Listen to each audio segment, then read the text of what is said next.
बंधुओं का मैं स्वागत करता हूं, अभिनंदन करता हूं। और आज आप लोगों को जो कष्ट दिया, विशेष रूप से मैं कहना चाहूंगा कि रामगढ़ में पुलिस प्रशासन लगातार जो है बीजेपी के इशारे पे काम कर रहा है और बीजेपी इस चुनाव के अंदर ओछे हथकंडे अपनाने पे तुली हुई है। कल भी रात को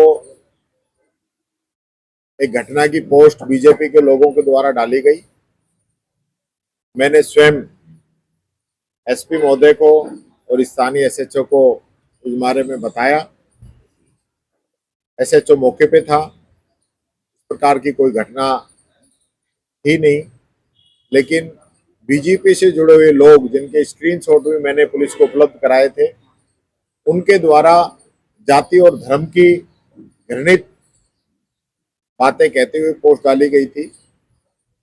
ऐसे लोगों पे कार्रवाई करने की जरूरत है। कल चुनाव होना है, पोलिंग होनी है। हम चाहते हैं शांति के साथ पोलिंग हो और ऐसे जो असामाजिक तत्व हैं उस पर पुलिस कार्रवाई करे। दूसरी जो बात मैं कहना चाहूंगा कि पुलिस लगातार पिछले एक सप्ताह से, जब से इनको ये लगने लगा है कि रामगढ़ सीट हम हार रहे हैं, उसके बाद सक्रिय हुई है और लगातार लोगों को अरेस्ट कर रही है और उसके बाद 151 में उनको छोड़ रही है। तो ऐसा कौन सा जुर्म है जो आपने उनको अरेस्ट किया और फिर 151 में आपने पाबंद करके छोड़ दिया? आप किसी भी व्यक्ति को इस प्रकार से, जबकि कल चुनाव है, आज भी जो है बगड़ तिराया पुलिस के द्वारा काफी लोगों को अरेस्ट किया गया और उनको 151 में छोड़ देंगे। और अब हमने प्रेस कॉन्फ्रेंस कर दी तो हो सकता है उनके खिलाफ कोई मुकदमे भी लगा दें।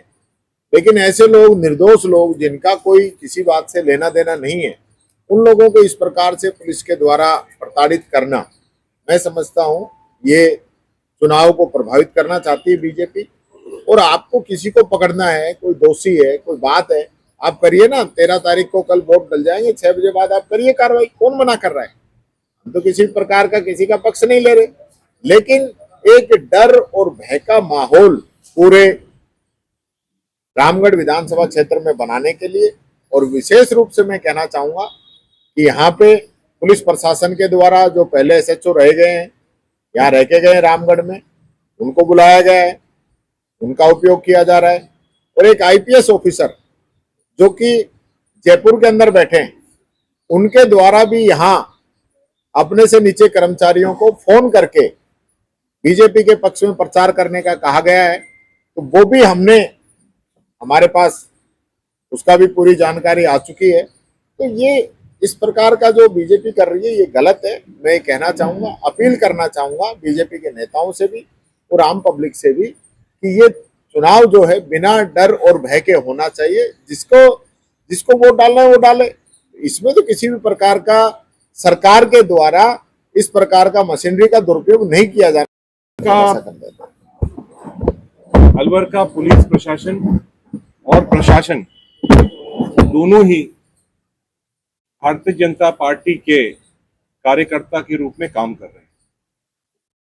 जैसा कि अभी माननीय जूली जी ने फरमाया कि जिस तरह से इस चुनाव को प्रभावित किया जा रहा है, जिस तरह से बेकसूर लोगों को घरों में जाके, रात को जाके उनको उठा लिया जाता है बिना कोई केस, बिना कोई मामले के, और 151 में बंद करके, जो आदमी अपने घर में बैठा हुआ है, जो मोटरसाइकिल से सामने निकल रहा है, वो 151 में कैसे बंद कर सकते हैं उसको?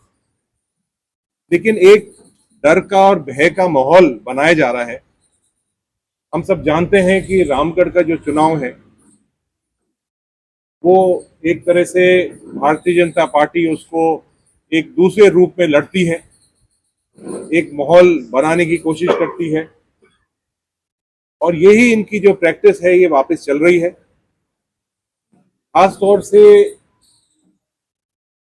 हम सोचते हैं कि कल जो मतदान होगा उस मतदान में ये फिर वापस कोशिश करेंगे बाहर से पैरामिलिट्री फोर्सेस को, राजस्थान पुलिस को ऐसे पोलिंग बूथ के ऊपर जहां कांग्रेस के पक्ष में मतदान होता है वहां वोटिंग भी स्लो कराने की कोशिश करेंगे। इनके हाथ में है कि मशीन भी ये बंद करवा सकते हैं, चालू कर सकते हैं। और पिछले 3 दिन में हमने इलेक्शन कमीशन ऑफ इंडिया, यहाँ जो इलेक्शन कमीशन के ऑब्जर्वर आए हुए हैं, स्टेट इलेक्शन कमीशन है, यहाँ के डीजीपी हैं, चीफ सेक्रेटरी हैं, इन सब को हमने लिखित में प्रमाण के साथ हमने कागज उनको दिए हैं, कंप्लेन उनको दी है। हम ये उम्मीद करते हैं कि फ्री एंड फेयर इलेक्शन होना चाहिए और प्रशासन से भी ये उम्मीद करते हैं कि आपको पार्टीबाजी नहीं बनना चाहिए। सरकारें आती हैं, सरकारें चली जाती हैं, लेकिन इस तरह की बात कहीं सामने आई तो जरूर जो अगली सरकार आने वाली है जो जरूर देखेगी कि कितना फ्री एंड फेयर इलेक्शन हुआ है और कितने लोग पार्टी बने हैं, भारतीय जनता पार्टी राजनीतिक पार्टी से जुड़कर उनके इशारे पर काम कर रही है। अलवर में ही लग रहा है, राजस्थान में 6 सीटें और भी है। मैं ये निवेदन करूंगा आपको कि अलवर के साथ साथ मेरे पास प्रभार है असम का और मध्य प्रदेश का। अभी यहाँ प्रेस कॉन्फ्रेंस कर रहे हैं, वहाँ दूसरी तरफ हमारे प्रदेश अध्यक्ष, सीएलपी लीडर और सभी लोग आसाम के अंदर प्रदर्शन कर रहे हैं और प्रेस कॉन्फ्रेंस भी कर रहे हैं। हर प्रदेश के अंदर जहाँ भी ये चुनाव हो रहे हैं वहाँ भारतीय जनता पार्टी ने डर से, धमका के, डरा कर ये चुनाव कर रहे हैं। और असम तक की बात मैं आपके सामने रखूं तो आपको आश्चर्य होगा कि भारतीय जनता पार्टी के एमएलए खुद बंदूक निकालते हैं और फायरिंग करते हैं और उनके ऊपर कोई एक्शन नहीं लिया जाता। हमारा जो कैंडिडेट है उसकी गाड़ी के ऊपर 3-3 बार अटैक होता है, उसके ऊपर फायरिंग हो जाती है, पुलिस चुपचाप बैठी बैठी तमाशा देख रही है। वहाँ के स्थानीय जो सांसद हैं, स्थानीय वहाँ के एमएलए हैं, उनको अंदर नहीं भेजा जाता है।